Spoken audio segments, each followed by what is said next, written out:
যখন স্কুল লাইফে ছিলাম, স্কুলে যেতাম, তখন বন্ধু বান্ধবদের সঙ্গে চলাফেরা করতে পারতাম না, আমাকে খেলতে নিত না। মানে একাকিত্ব সময়ে তখন পার করতাম। প্রেম কখনো এসেছে কিনা জীবনে?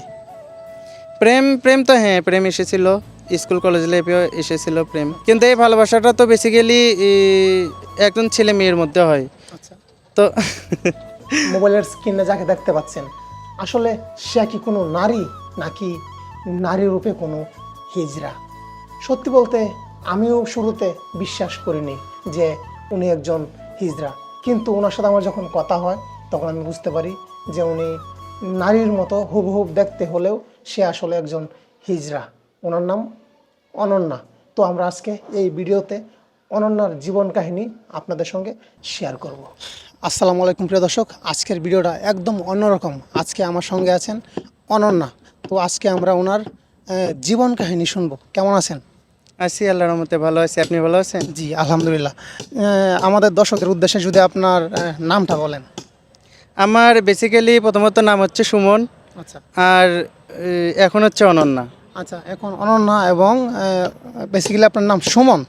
সুমন নামটা কে রেখেছিল? এটা তো আমার বাবা মা আমার ফ্যামিলির থেকে রেখেছে। রেখেছে। জি। তারপর অনন্যা নামটা আসলে কে রেখেছে? অনন্যা তো এখান থেকে যখন ফ্যামিলির থেকে চলে আসলাম তারপরের থেকে আর কি অনন্যা। আচ্ছা, তো এই যে আপনি একদিন ছিলেন সুমন আর এখন আপনি অনন্যা, এর পিছনে তো অবশ্যই অনেক কাহিনী আছে। হ্যাঁ, অবশ্যই এবং আমরা জানতে চাই আসলে আপনি যে আজকে আপনার ফ্যামিলি থেকে দূরে, এটা আসলে কত বছর হয় বা কিভাবে কিভাবে শুরু হয়, যদি একটু আমার দর্শকদের উদ্দেশ্যে যদি আপনি শেয়ার করেন। আচ্ছা, আসলে যখন আমি ছোটোবেলা থেকে তো সবার ফ্যামিলির থেকেই একটা পরিচয় হয়, যেটা আমার বাবা মাও আমার সেই পরিচয়টাই রেখেছিল, সুমন। তো পরবর্তীতে যখন বড় হই, নিজে বুঝতে পারি, তখন পরিবার থেকে তো আমাকে বাবা মা এনারা তো কখনো তাদের সন্তানকে কখনো দূরে ঠেলে দিতে চায় না। বেসিক্যালি ওনারা বাধ্য হয় পরিবারের চাপে, বিভিন্ন সমাজের চাপে, লোকজনের চাপে ওনারা বাধ্য হয়। তো সেই অনুপাতে আমিও যখন বুঝতে পারি, বিভিন্ন বাধা অতিক্রম করে অনেকেই হাসি ঠাট্টা মস্করির মাধ্যমে আমি বেসিক্যালি চলে আসি পরিবার থেকে। আসার পরে নিজের থেকে এখন দেখতেই তো পারতেছেন, এই অনুপাতে আমি আছি এখন। আচ্ছা, তো মা বাবার সঙ্গে কি এখন কথা হয়, ভাই বোন তাদের সঙ্গে? সবার সঙ্গেই কথা হয়, সবার সঙ্গেই আমার যোগাযোগ আছে। ইভেন কি ঈদের টাইমেও আমি বাড়িতে যাই, সবার সঙ্গে কথাবার্তা হয়। ঠিক আছে, এই আর কি, এভাবে। আচ্ছা, আপনি সবচেয়ে কষ্ট পান কখন? মানে আপনার কখন সবচেয়ে বেশি কষ্ট অনুভব হয়? কষ্ট তো ভাই এই যে যখন আশেপাশের মানুষের জন্য কোনো অসুবিধা হয় অবশ্যই কিনা? অবশ্যই যখন চলাফেরা করি, সাধারণত সমাজের লোকজন সবাই নিচু মন মানসিকতার চোখে তাকায়, যেমন হাঁটা চলা কথাবার্তা, এগুলো সবাই ভালোভাবে নেয় না। হাসি ঠাট্টা করে, মস্করি করে, বিভিন্ন মানে কি বলবো এটাকে, মানে মস্কারি ফাইজলামি করে, টিটকারি করে, যেটাকে টিটকারি বলে। করে। অনেকে আছে ব্যাড কমেন্টও করে, ব্যাড প্রস্তাব দেয়, কুপ্রস্তাব দেয়, যেগুলো আসলে বেসিক্যালি নিজের থেকে অনেক খারাপ লাগে, এই আর কি। খুব কষ্ট হয়। অনেক কষ্ট হয়, কারণ সৃষ্টির সেরা যে মানুষ, আপনিও একজন সৃষ্টির সেরা মানুষ, আমিও সৃষ্টির সেরা মানুষ। আল্লাহ তাআলা রব্বুল আলামিন আপনাকেও সৃষ্টি করেছে, আমাকেও সৃষ্টি করেছে মানুষ হিসেবে। মানুষ হিসাবে। তো এই যে মানুষ তাদের মন মানসিকতার জন্য দুই দিকে ঠেলে দিচ্ছে, এটা বেসিক্যালি মানুষের মন মানসিকতার কারণেই হয়। তো এই জন্য আর কি বেশি কষ্ট হয়, আর কি খুব কষ্ট হয়। বেশি কষ্ট হয়। আচ্ছা, তো আপনি বললেন যে ঈদের সময় আপনার বাড়িতে যাওয়া হয়। হ্যাঁ, যাই। হ্যাঁ, বাড়িতে যাওয়া হয়, সবার সঙ্গে কথা টথা সবকিছু ঠিকঠাক আছে? হয়। হ্যাঁ, সবার সঙ্গে কথাবার্তা হয়, যাই, আবার চলে আসি।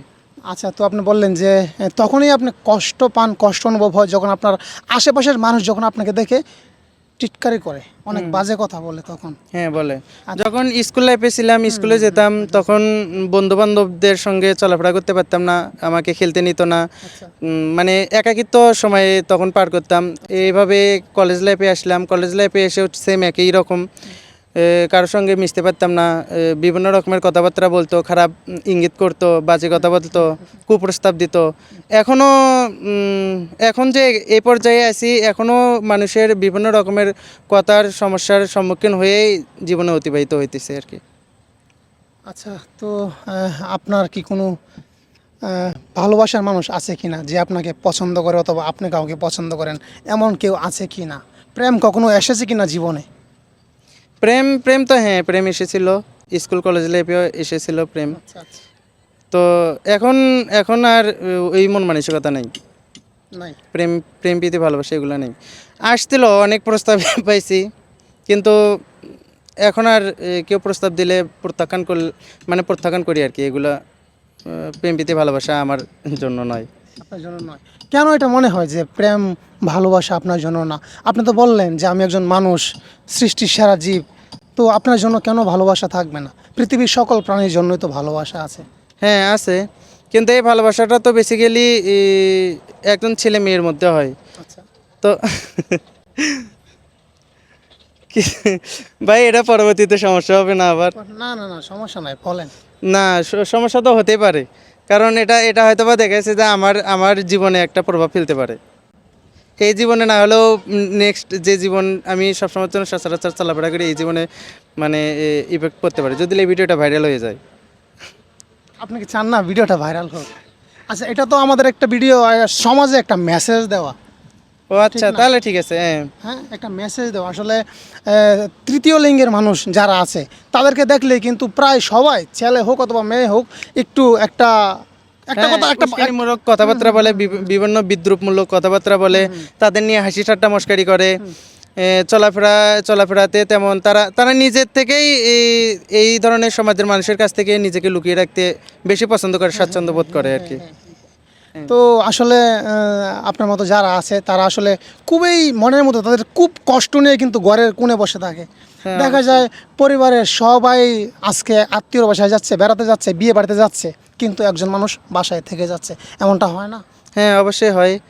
দেখা গেছে যে অনেকেই আছে বিভিন্ন বিবাহের অনুষ্ঠান, তারপরে ছিল বিভিন্ন যে সামাজিক রীতিগুলো আছে, এগুলোতে হয়তো বা দেখা গেছে যে এই টাইপের মানুষদেরকে অনেকেই ডাকে না, দেখে না, জিজ্ঞেস করে না। মানে তাদের সঙ্গে যোগাযোগ পরিচয় থাকলেও তাদেরকে মানে ওইভাবে করতেছে না আর কি, মানে সমাজের লোকজন ওইভাবে দেখতেছে না। এটা ভাবতে গেলে অবশ্য কষ্ট হয় অনেক। তখন নিজের থেকে আসলে বেসিক্যালি চলাফেরাটা বন্ধ করে দেওয়া হয় এক প্রকারের আর কি। ঘরের মধ্যে থাকতে বেশি স্বাচ্ছন্দ্য বোধ করে। আচ্ছা, বুঝতে পারছি। একটা মানুষ আসলে কখন সে ঘর থেকে বের হতে চায় না, আত্মীয়র বাসায় যেতে চায় না, ঘরের কোণে বসে থাকতে চায়, যখন তার মনের মধ্যে প্রচুর কষ্ট থাকে, তখনই তো। অবশ্যই। আচ্ছা, এখানে আজকে আপনার তো কোনো অপরাধ নাই। সৃষ্টিকর্তা আসলে আপনাকে যেভাবে বানিয়েছে, ঠিক না? সৃষ্টিকর্তা যাকে যেভাবে বানিয়েছে সেভাবে আসলে হ্যাপি থাকতে সেইভাবে হবে, সুন্দর, হ্যাঁ। সুন্দর এবং সুখী কিন্তু থাকতে হবে। যে সৃষ্টিকর্তা যাকে যেভাবে সৃষ্টি করেছে, আমি আমার মাধ্যমে আমি এই মেসেজটা দিতে চাচ্ছি যে সৃষ্টিকর্তা যাকে যেভাবে সৃষ্টি করেছে সে সেভাবেই সুন্দর, এবং তাকে তাকে সেভাবে সেভাবেই মূল্যায়ন করা উচিত এবং তাকে সেভাবেই মানে জীবনের সামনের দিকে এগিয়ে নিয়ে যাওয়াটা উচিত, আমি যেটা মনে করি। যাতে যাতে আপনাদের নিচু মন মানসিকতা বা এই মন মানসিকতার কারণে সে যেন পিছিয়ে না থাকে, সেও যেন পারে এই সমাজে মাথা উঁচু করে তাদের মতো করে বাঁচতে। আচ্ছা, কি মেসেজ আছে দর্শকদেরকে দেওয়ার জন্য? তো দর্শকের কাছে আমি এটাই বলতে চাচ্ছি যে আসলে বেসিক্যালি তৃতীয় লিঙ্গের যারা আছে এদেরকে আসলে আপনারা নিচু মন মানসিকতায় দেখবেন না, মানুষ ওদেরকে হিসেবে নিয়ে দেখবেন। হ্যাঁ মানুষ হিসেবে দেখবেন, কারণ আপনিও একজন মানুষ, সেও একজন মানুষ। আপনাকেও আল্লাহ সৃষ্টি করেছে, তাকেও আল্লাহ সৃষ্টি করেছে। তো এটাই বলবো যে আপনারা নিচু মন মানসিকতা, কুমন মানসিকতা নিয়ে তাদেরকে দেখবেন না, তাদেরকে তাদের মতো করে বাঁচতে দেন, তাদেরকে তাদের মতো করে চলতে দেন। আপনারা প্লিজ তাদেরকে নিয়ে কোনো হাসি ঠাট্টা মস্কারি বা তাদেরকে হাসি ঠাট্টার মস্কারির পাত্র বানাবেন না। আচ্ছা, তো আপনার মা বাবা আপনার নাম রেখেছিল সুমন, এবং এখন আপনাকে ভালোবেসে আপনার নাম দিয়েছেন অনন্যা। হ্যাঁ, আপনার বাড়িটা যেন কোথায়? আমার বাড়ি হচ্ছে হলো যশোর। যশোর। আচ্ছা, তো প্রিয় দর্শক, আমাদের সঙ্গে এতক্ষণ ছিলেন অনন্যা। সবাই ভালো থাকবেন এবং এই অনন্যার জন্য দোয়া রাখবেন। আল্লাহ হাফেজ, ধন্যবাদ। থ্যাংক ইউ, সবাইকে অনেক ধন্যবাদ। আর আবারও শেষে বলতেছি যে আপনারা প্লিজ এই তৃতীয় লিঙ্গের মানুষকে কখনো নিচু মন মানসিকতায় দেখবেন না, তাদেরকে ভালো দেখবেন। আসলে এদের মনে অনেক কষ্ট, অনেক যন্ত্রণা, কারণ এরা অনেক মন মানসিকতা কষ্ট নিয়ে চলাফেরা করে, বেঁচে থাকে। তো আপনারা প্লিজ তাদেরকে আরও আঘাত করে তাদের মন মানসিকতা ভেঙে দিবেন না, তাদেরকে তাদের মতো করে সামনে এগিয়ে যেতে দেন। মানুষকে মানুষ হিসেবে আমরা যেন গণ্য করবেন, মানুষকে মানুষের মতো করে ভালোবাসবেন। প্রিয় দর্শক, এতক্ষণ আপনারা যাকে দেখলেন সে আসলে একজন হিজড়া না, সে একজন ছেলে, এবং এই ছেলেটাকে আমরা মেয়ে সাজিয়ে আপনাদের সামনে নিয়ে এসেছি শুধুমাত্র আমাদের সমাজের মানুষদেরকে একটা মেসেজ দেওয়ার জন্য।